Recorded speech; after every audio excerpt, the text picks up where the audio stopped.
fabulous as well. Thank you.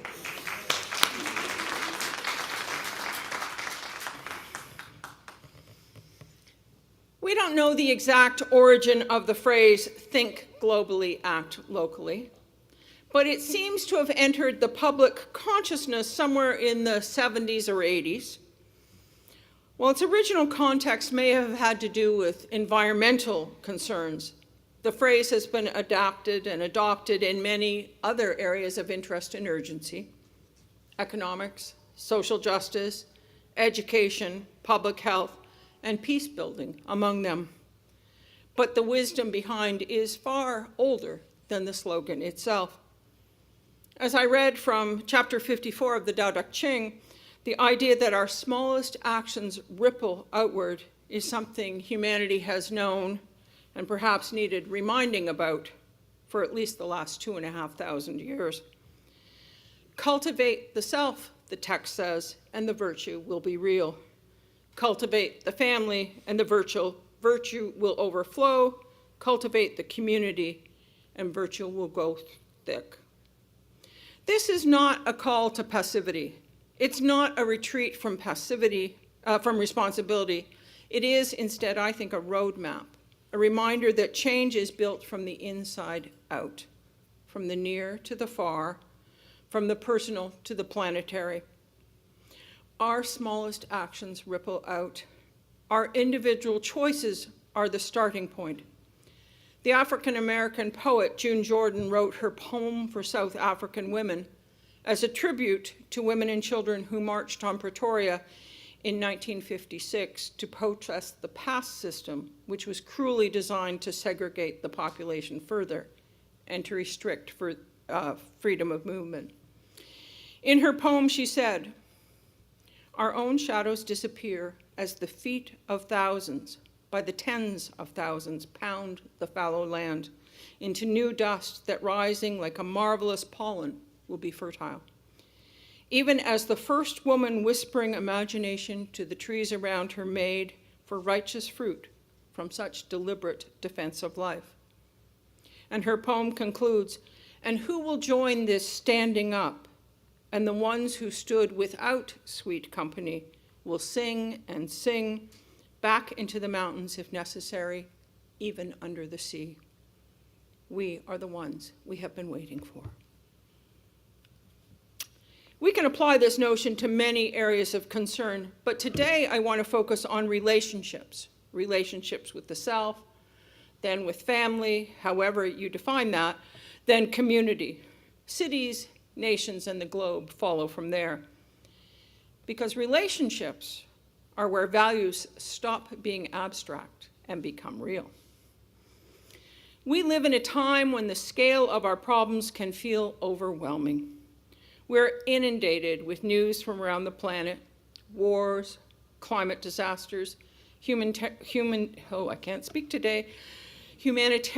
crises, political upheaval. We can witness suffering thousands of miles away in real time, often before we've had a chance to process what is happening in our own lives. While this global awareness can deepen compassion, it can also leave us feeling helpless, anxious, or paralyzed. I have felt that sense of hopelessness. There is a danger in that paralysis. When the problems feel too big, we may conclude, sometimes not even consciously, that our actions are too small to matter. And so we disengage, or we grow cynical, or we turn inward in ways that harden rather than heal. I've been there. Have you? But the wisdom traditions remind us this is not the way forward. Before we act in the world, we must attend to who we are in the world. Cultivate the self, the Tao tells us. It starts with us, June Jordan wrote. In Judaism, the concept of tikkun olam, or repairing the world, is rooted in the Mishnah, laws and teachings that stress local, concrete, and everyday practices that support a justly functioning community. This is not self-absorption, it's self-responsibility. It's the work of noticing our habits, our reactions, our fears, and our assumptions. It is asking, how do I show up when I'm challenged? How do I treat people when I'm tired, afraid, or frustrated? I don't always pass that muster test.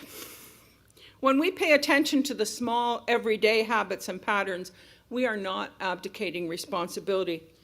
We are coming back again and again, and yet again, to the simple things that we can do. When we do get them wrong, which we will, of course, we can imagine possibilities for the next steps. How we speak to others, how we treat people we don't know, the care we give to simple encounters. That is the starting point for all the work. In our Unitarian Universalist tradition, we affirm the inherent worth and dignity of every person. That affirmation begins, but does not end, with ourselves. Self-cultivation means learning to treat ourselves as though we have inherent dignity and worth, to treat ourselves with honesty and compassion, not as a way of excusing harm, but as a foundation for growth. When we understand our own wounds and our own triggers, we are less likely to pass them along to others. If I am full of shame or remorse, it will be very difficult for me to move beyond my responses, my immediate reactions. It seems to me we need to remember that we are imperfectly perfect, each and every one of us, and that the work of becoming our best self is never likely to be completed. But that doesn't mean we get to quit. It just means that we have to extend ourselves some grace. And from there, our circle widens to family, however we define that. Family may be biological or chosen. It may be people we live with, people we grew up with, or people we found later in life. It's often where love is deepest and where tensions run the highest. Acting locally in family relationships is rarely dramatic and is almost never simple or easy. It looks like patience. It looks like listening without interrupting. It looks like asking curious questions instead of making assumptions. It looks like accountability, acknowledging harm when we cause it, and then committing to do better. This work matters more than we often admit. Families are where many of us first learn what power looks like, or what love feels like, and how conflict is handled. Some of us need to put the whole sloppy mess of family dynamics under a microscope and ask ourselves, what needs repair, or how can I do better? For unless we do, the patterns found in our families will not stay neatly contained. They echo outward into workplaces, communities, and institutions. And sometimes their all-consuming swamp of dysfunction will affect almost everything we do. So yes, we need to attend to the near before we can repair the world. And from family, we move into community. For us, that includes this congregation. In a world increasingly shaped by isolation and ideological sorting, choosing to belong to a community like this is in itself an act of hope, defiance, and it is somewhat surprisingly countercultural. It's countercultural because we, unlike earlier generations, have a choice. There was a time in the not-so-distant past that not attending regular religious services was an invitation to social suspicion.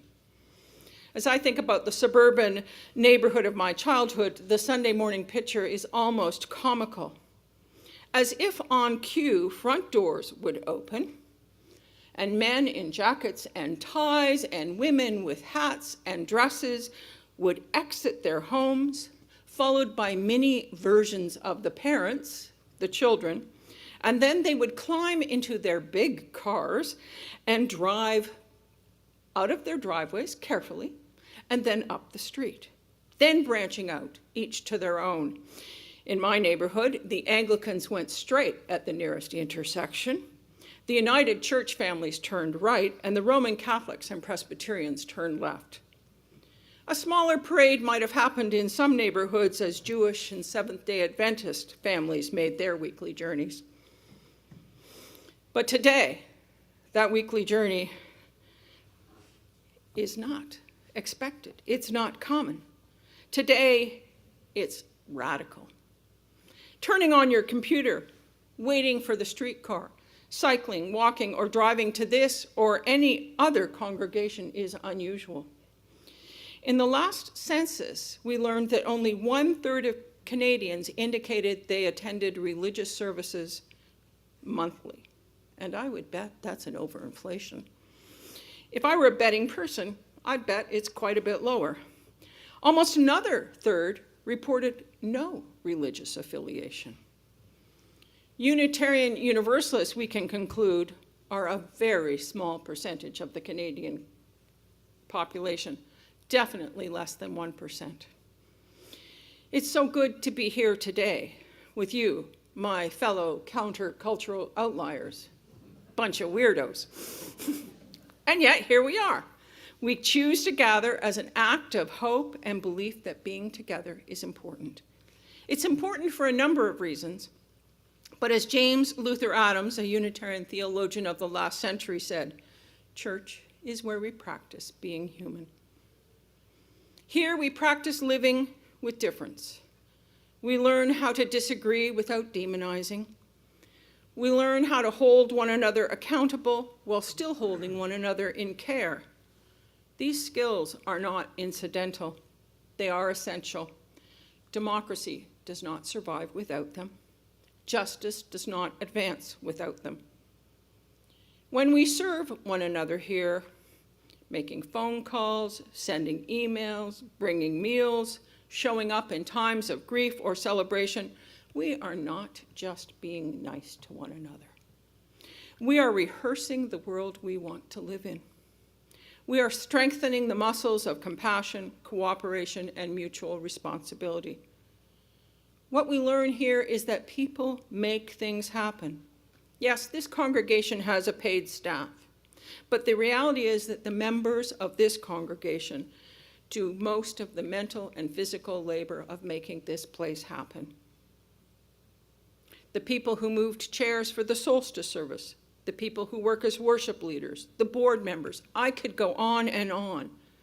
It's you, not me, not Dallas, not Angela, not Mary Ann or Matt or Alex. None of those people are what makes this congregation work. We help, but it's you. Here together in all the messy human imperfection that is part of every community, you are practicing living, being human, imagining the world that we dream of. We are the ones we have been waiting for. We are the ones that all our communities, cities, countries, and the world have been waiting for.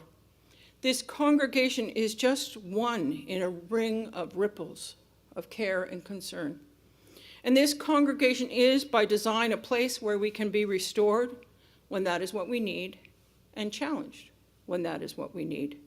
What we do here, what we practice, can be a training ground, reminding us that we are part of an interdependent web. Our small choices can remind us where our agency begins.